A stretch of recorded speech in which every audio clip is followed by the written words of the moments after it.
Okay, so today we are diving headfirst into something pretty fascinating, a real paradox, you know?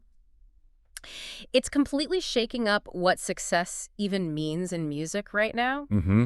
We're looking at an album release, Taylor Swift's The Life of a Showgirl, that just smashed commercial records, like obliterated them. Absolutely. Biggest debut in ages. But at the same time, it got some of the, well, most lukewarm, critical reviews of her entire career. That contrast is just striking. It really is. It's a spectacular tension, and yeah, that's exactly why we need to dig into this. Mhm. We're drawing from this analysis the Showgirl's Gambit, deconstructing the record-breaking commercial triumph. Okay.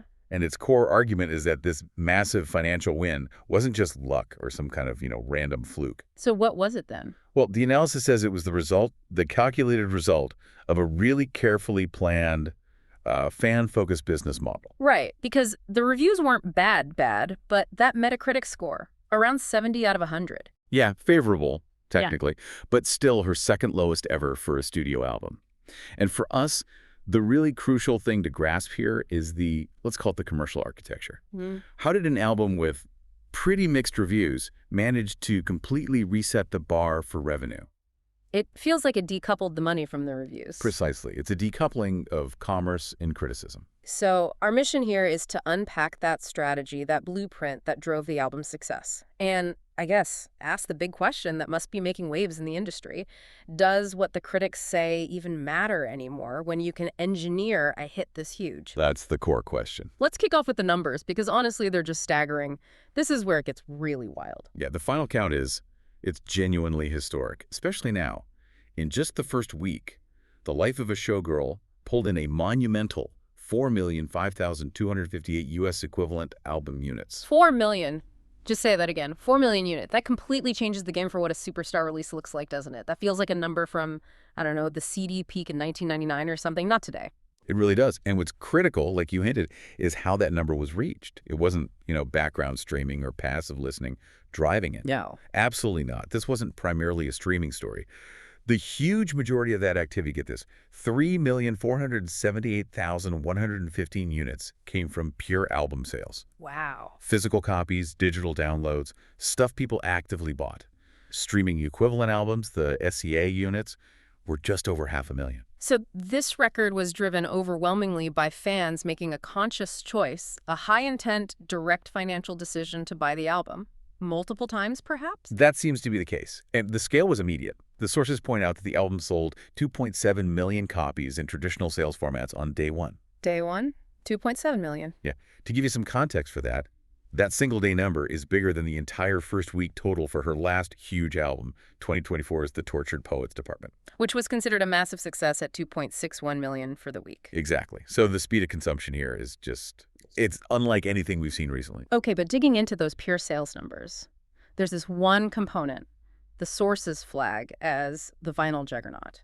That seems key. That's where the high-value spending really comes in, right? Oh, absolutely. That's a really powerful metric here. The album sold 1.2 million vinyl LPs in the first week in the U.S. alone. That's a new all-time record for vinyl. 1.2 million on vinyl. Yep. And that one format accounts for over a third of all the pure sales. She didn't just beat her old record, she added almost 500,000 more vinyl sales compared to Poets the year before, in 1 week. It's incredible. She's basically become the main engine driving the entire vinyl comeback, hasn't she? It certainly looks that way. And this wasn't just a U.S. phenomenon either. It went global. Totally synchronized. Over in the U.K., it did 423,000 combined chart units in the first week. That gave Swift her 14th #1 album there. Okay. Which means she actually surpassed Elvis Presley's long-standing record for the most #1 albums by an international artist in UK chart history. Wow. Elvis. Okay. When you hear numbers like that, the idea that this was just, people liking the songs, it feels insufficient. Right. The scale suggests something else is going on. Like you said, a meticulous commercial architecture. Exactly. And if you're finding these kinds of industry shifts and strategic breakdowns fascinating, make sure you hit subscribe, because we've got more on the specific tactics behind these astronomical numbers coming right up. Yeah, the economic model they built here is really something else. It's like a masterclass in getting deep engagement, not just wide reach. So let's get into that blueprint. The sources mention over 25 different iterations of the album released just in launch week. I mean, doesn't that feel a bit aggressive, almost targeting that collector mentality? Well, the sources definitely report on the strategy, Yeah. and they note how incredibly effective it was. But yeah, they do highlight the intense nature of this variant strategy. Right. The complexity, all those versions. It seems specifically designed to encourage fans to buy multiple copies. They used partnerships like with Target in the US for exclusive stuff. Like what?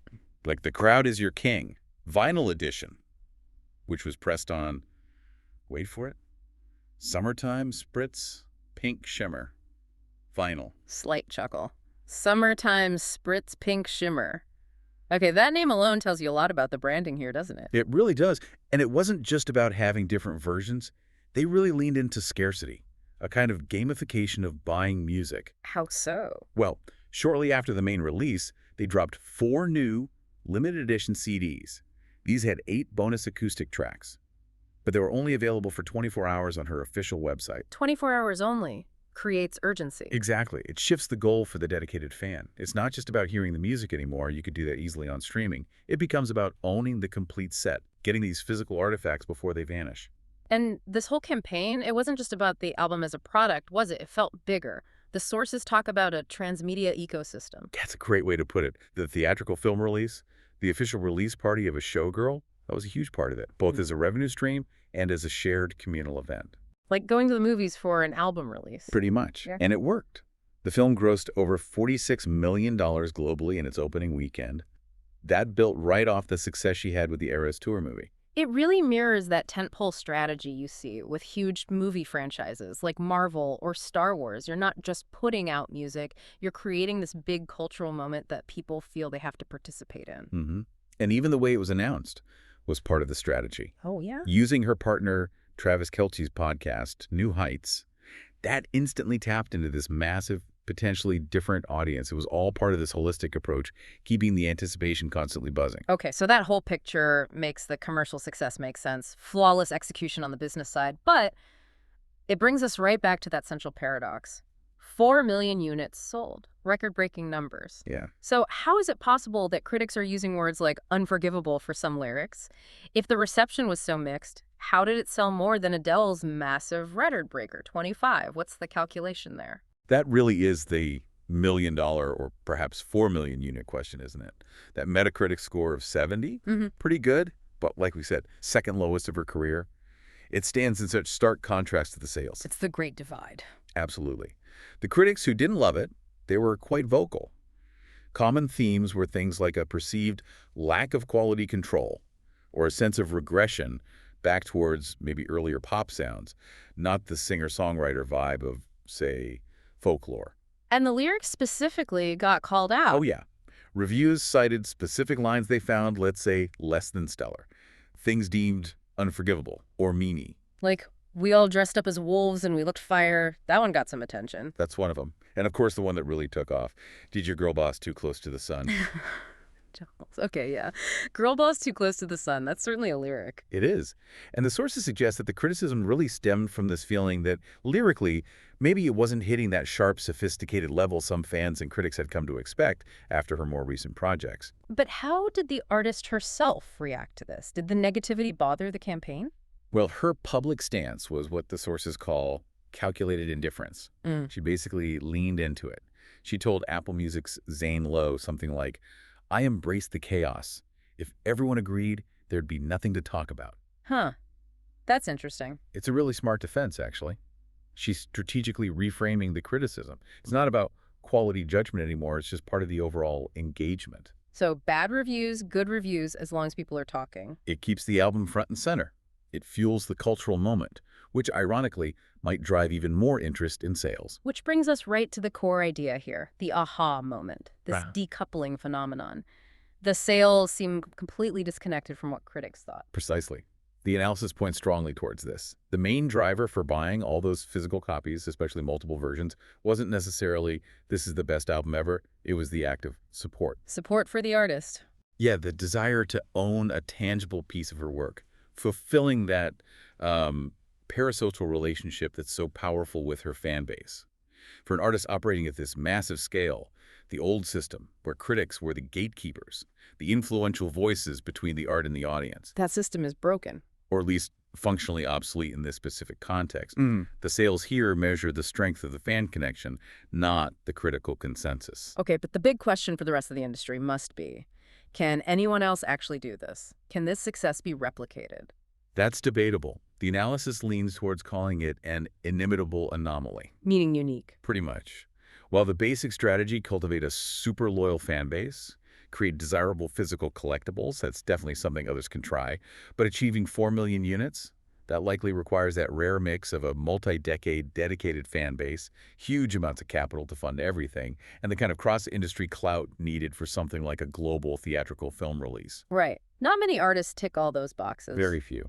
So if sheer streaming numbers aren't the ultimate goal anymore, or at least not the only goal, what should the music industry be focusing on instead? What are the new metrics? Well, the implication is a shift towards prioritizing metrics that capture the depth of fan engagement and, crucially, their direct financial contribution.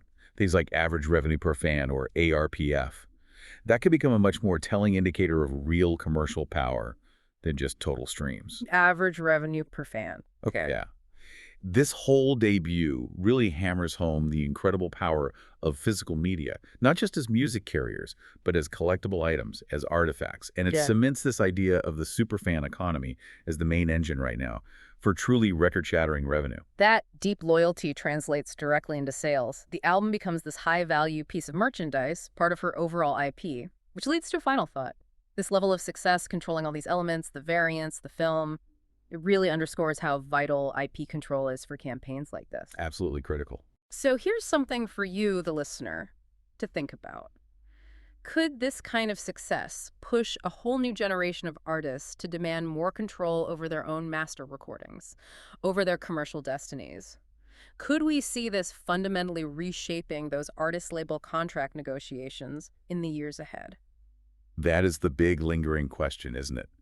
A potential strategic earthquake shaking the traditional power balance of the music business. You've been listening to The Deep Dive, where we take your sources and unpack the strategic architecture and industry implications behind the biggest stories. We really hope this analysis gives you a clearer picture of how the commercial side of music is changing right under our feet, and maybe shows that sometimes what the critics say. Well, it's just not the most important part of the story anymore. Thanks so much for tuning in, and don't forget to subscribe for more deep dives that aim to keep you ahead of the curve.